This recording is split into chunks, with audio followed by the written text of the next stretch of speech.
What is going on, guys? Welcome back to the channel and welcome to episode 13 of the 2023 Halloween special. If you haven't yet watched the previous 12 episodes, I've linked them right up above. Please go and check those out. I've had an absolute blast making them. And tonight on the Halloween special, we are going to be talking about the film Midsommar, directed by Ari Aster and starring Florence Pugh as a woman named Danny, who, after suffering a terrible tragedy, decides to tag along with her boyfriend and his friends on a trip to the backwoods of Sweden for what they all think will be a fun and festive celebration with one of the friends' families, but soon realize something more sinister is at play under the surface. The opening 12 minutes of this movie are absolutely fucking traumatizing, and it is so well done. If you're familiar with Ari Aster's work, obviously his film before this one was Hereditary, which blew up, which, by the way, it's insane that he made Hereditary in 2018 and then this movie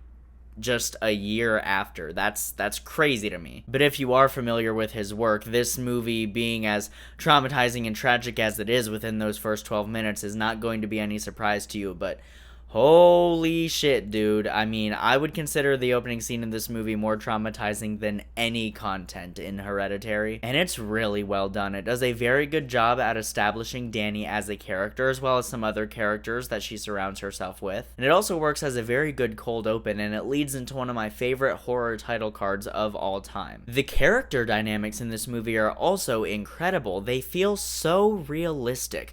The opening 30 minutes of this film is really just a bunch of conversations between people, and they feel so authentic. Like and that a lot of that goes to the performances. The actors in this movie are doing an incredible job. We'll talk about that in a second, but really the way that this is written just feels so authentic and slice of life and just so realistic to everyday life experiences. Danny's relationship with her boyfriend is on the rocks a little bit. It's definitely a somewhat toxic relationship, and watching them go back and forth and banter and passive aggressively have conversations together, it feels so real. It's so accurate. Like, that's exactly how it goes, and that's very commendable, because that is something that's hard to do in a lot of movies. And that leads me into my point about the performances. These are legitimately some of the best performances I've ever seen in a horror film. Florence Pugh is an absolute fucking force of nature, dude. There is very, very little talent out there as incredible as Florence Pugh. I feel like I could have phrased that better, but seriously, she is one of the best actresses of her generation, and in my opinion, one of the best actresses of all time.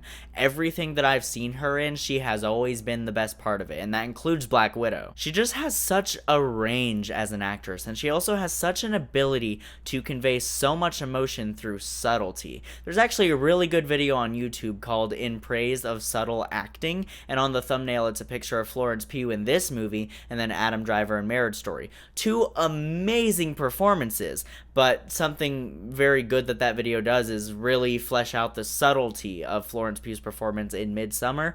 I highly recommend that video, but genuinely, the point here is that she's just amazing at what she does, and she brings this character to life so well. It feels so realistic. Nothing about it feels fake or Hollywoodized or scripted at all. She truly deserved an Oscar for this movie, but you know, the Academy historically ignores horror films, blah blah blah. We've heard it 1,000 times. It's nothing new. But I also thought that everybody else in the movie also did a really good job. My boy Chidi from The Good Place is in this movie. That was an amazing sight to see, by the way.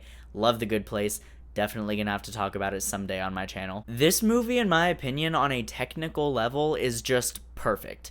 I mean, the cinematography is absolutely gorgeous. Everything is very perfectly lit, which definitely contributes to the eerie tone that permeates this movie. Everything is so well captured, and the colors just pop off the screen. It is genuinely breathtaking. The score, just like it was in Hereditary, is absolutely chilling. It is haunting and beautiful. This track list is so versatile, and that's what I really love about this composer. No one track really feels like it's ripping off another one that he's already done. It all feels extremely unique, and it really adds a lot to the film. The production design is also absolutely amazing. The costume design, the makeup, the hair, everything about it is so pitch perfect gorgeous. This is what filmmakers aspire to in regards to production design. Everything looks so good, and the dedication and the amount of detail put into it is unmatched. I've been talking about a lot of A24 horror films in this special, and rightfully so. I mean, they make some of the best horror movies in the game, and they've had a pretty good run over the past few years, but I'm still going to fall back into this point that I also made in the other A24 videos. This being an A24 horror film, it has very deep and dark messages and themes that are fueled by a lot of emotion and cause a lot of emotional distress. And once again, A24 is so good at handling these things. This movie handles it extremely well. It's the central focus of the setup, like of those first 12 minutes that I said were so traumatizing, which, by the way, if you haven't watched the movie and you're considering watching it, trigger warning, suicide, depression, anxiety, like all of that shit.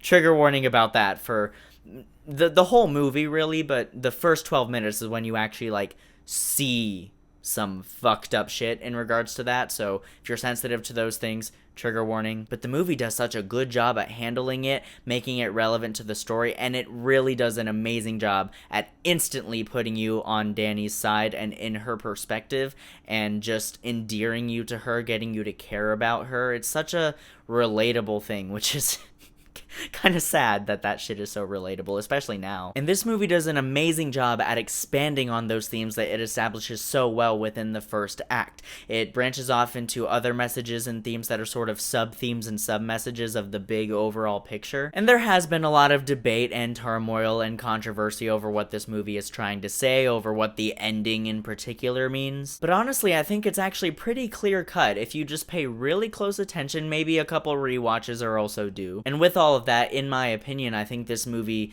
does a very good job at executing its themes and messages, making them clear. And I honestly think it's absolutely beautiful. I mean, as haunting and as depressing and fucked up as it is undeniably gorgeous. Without giving too much away, it does have a lot to do with how modern day cults and organized religious groups take advantage of people's trauma and just terrible shit that they've gone through as a means to pull them in and convert them into their way of thinking. It's a really scary thing, and take it from me, a very real thing that absolutely happens. That's for a whole nother video, but I'm just saying it's a very well communicated message in this film. The way it depicts it, just taking that real world thing and turning it into a horror movie, it's just so fitting. Midnight Mass on Netflix, the Mike Flanagan miniseries, also did an excellent job of that, and I'm definitely going to talk about that at some point. Not on the list of videos for this Halloween special, which is like, why the fuck didn't I? But maybe next year's Halloween special, or maybe sooner than that if I'm just really feeling like doing a video on it. I legitimately find this movie terrifying. It's like, yes, it is a horror movie, but it's a different kind of horror movie. It's more existential, a little bit more meditative, very much a slow building thing that's more focused on eeriness and constant, just like slow building of tension rather than wall-to-wall jump scares, which is my kind of horror. But this movie is also 2.5 hours long, so it takes a while, but it's a constant, very gradual build. It sort of feels like a guitar string just slowly being tuned up and up and up, and you're just waiting for it to pop, and it is very effective. Some people don't find this movie scary at all, and I guess I could understand why, but for me, it's terrifying, and I think it does have a lot to do with personal experiences that you've had in your life, how much you connect with the themes and the messages of the film, but also just on a baseline subjective level, what you find naturally scary. And these types of stories and these types of movies are not automatically scary to a lot of people. For a lot of people, it takes some time to sort of fall into it. But for me, movies like this always get under my skin, just because of the concept of the, like I said before, the cults and the organized religion thing, like taking advantage of pulling you in, and that shit scares me, man. But that's not to say that this movie also doesn't offer really good traditional horror scares. There's a lot of shit like we saw in Hereditary with things maybe being in the background, or is there something in the corner? I can't tell, but we're looking at it, so there might be, I'm not sure. That kind of shit gives you chills. Doesn't rely on jump scares, it just shows it to you. It doesn't, because what's being shown to us and implied to us is already scary enough. We don't need an absurdly loud music cue to let us know that we should be scared, because if it's genuinely scary, then we'll get scared without the assistance of that. And that's something that this movie and also Hereditary absolutely excels at. I did give a bit of a trigger warning earlier about some of the stuff that happens towards the beginning of the movie, and also just an overall general warning to anybody who doesn't like being too uncomfortable when watching horror films, because this movie doesn't hold back. And I'm not talking about gore and violence. Yes, there are some very shocking moments of violence, but there's other content in this movie of a sexual nature that is very unsettling. It works very well in the movie. In fact, I really like how this movie depicts nudity. It never feels sexualized, you know, like in a lot of horror movies there's just nudity there to like sexualize characters and be like, oh, nudity, haha. That's not this movie's approach to it at all. It's very frank in its depiction of things like that. It's directly relevant to the story, and it's very disturbing when it's used. But just a warning for anybody squeamish about anything like that, there's some pretty fucked up depictions of nudity in this movie. As far as the issues with the movie go, really the only thing I can think of is some of the pacing. It is a 2.5 hour long movie, and I don't know if it quite needed to be 2.5 hours long, but for the most part it works for me, honestly. Like, maybe there's only like 1 or 2 scenes where I'm like, these scenes don't even need to be removed, but maybe you could just cut, 20 to 30 seconds out of them, maybe. Just a little bit, just trim off a little bit. It's not really a massive detriment to the movie, and so I'm not going to downgrade it for it, but I did think I'd mention it. This movie also has an incredible payoff and ending, which I did mention earlier. The ending has sparked a lot of controversy and debate over what the movie's trying to say, but I think it's pretty clear, and I'm pretty sure the movie's moral compass is very intact, which is why I love the ending of this movie. Not only do I find it very probable and likely that that would happen if this situation actually happened in real life, but it also is sort of the perfect ending of Danny's arc as a character. And again, I'm not really going to say much more about it because I don't want to give anything away, but considering everything she had gone through and what this cult's intentions are and how they take advantage of people, it feels like the logical conclusion to that story. It may not make you leave feeling very happy or emotionally satisfied, but I think it works. I think it's great. And also, that's just not what these kinds of movies are for, man. If you want to feel happy and emotionally satisfied after a horror film, like, watch a movie like fucking Terrifier 2, which I just reviewed on the previous episode, or The Shallows, or Jaws, or something. Like, if you want that, those are the movies that you go to watch. Not any Ari Aster fare.